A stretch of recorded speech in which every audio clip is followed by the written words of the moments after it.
What's going on, Ranger fans? And to celebrate the upcoming movie, I have here my only movie Zord from way, way back when.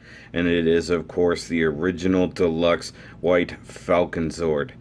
And I have had this guy since it was brand new back, I don't know, what was it, 1997, 96? I have to look up the actual date somewhere. And, yeah, this thing is awesome, guys. You can see the box is a little bit worse for wear, but I have had it all this time. The main problem being, of course, a long time ago, I got rid of the foam, so the box itself has been squished just a little bit over time. But as you guys know, I don't throw away boxes. And I always loved the Falcon Zord. It was one of my favorite of the Ninja Zord line. And of course, the White Ranger and Green Ranger is one of my favorite, of course. Duh. So let's look at the box really quick. Of course, you get a great shot of the Falconzord, the actual toy, going across the front here. You get the movie logo up here in the like silver and grayish blue kind of color. And the silver power bolts going down here. Of course, the great movie edition banner going across the bottom. There was a standard edition, but it was much, much rarer. It was so much easier to find this one. Now, if you look there, you actually get the, of course, the movie logo with all the Ranger faces there. And here's a fun trip. This thing was only $20 back in the day. That's stupid cheap, even by today's standards. Because as we'll see with another upcoming review, the current Falconzord, the Legacy version, is definitely more expensive than that. Come down here, you get safety warnings, blah, blah, blah, blah, blah, blah. Over here, you get the movie read-up. Power Rangers, stripped of their mighty powers and forced to flee Earth, Rita, Repulsa, and Lord Zed, overwhelmed by an evil far greater than their combined nastiness, the command center totally obliterated, and Zordon on the brink of death. Fate of the world is the slimy hands of Ivan Ooze, the most sinister monster in the universe. Hold on, the universe has ever seen. Sorry. Could this be a bad dream? Don't count on it. All happens in the more phenomenal Mighty Morphin Power Rangers movie. That's kind of cool. And if you come to the back, you see all of the good stuff here. So you get the same image from the front. You get Ninja Megazord, which I've never had, like the original version. Of course, combined. And you get the cool, like, metallic version of the Rangers here. Got another quick read-up. Mighty Morphin Power Rangers possess the ultimate battle system power Zords, nearly invincible alone. All power Zords work together to form the strong combination of power joined force to become the ultimate power and make the choke and make the ultimate power. Okay. So, you guys read that, right? Oh, I like this. Label placement and some assembly required. No tools necessary. I don't remember. Maybe I had to put the stickers on. I don't recall. Huh. And there's nothing on this side. So that's it for the box, guys. Let's actually take a look at the Falconzord itself.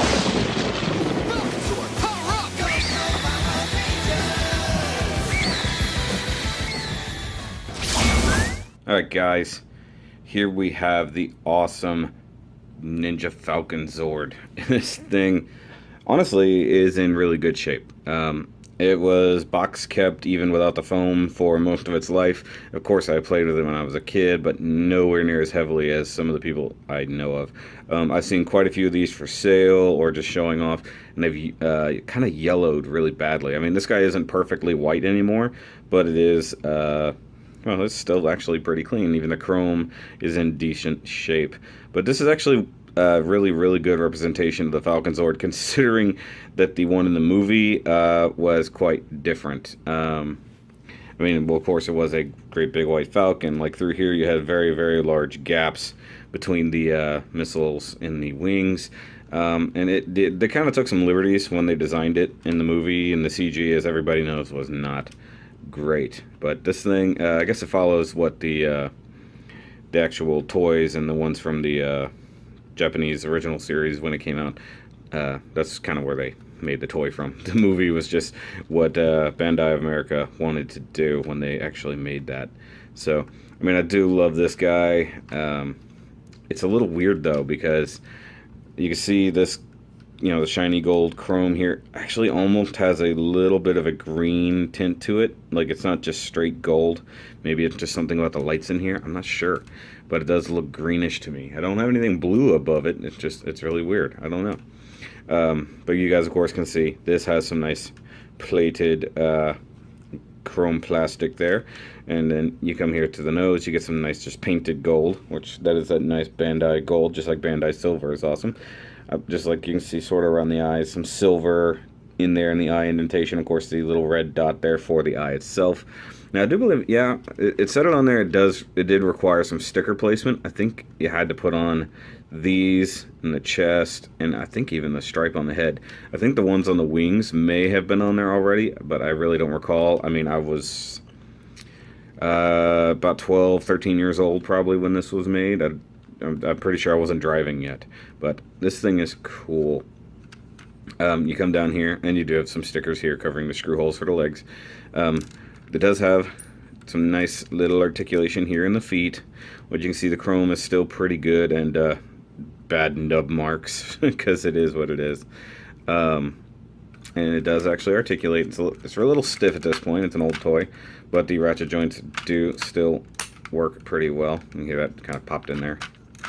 And then, of course, the feet articulate, like I said, and straighten up like that. And they do also rotate, because for, I think just for transformation mode, if you're adding it to Ninja or the Shogun Megazord, you do kind of have to deal with those feet being in the way.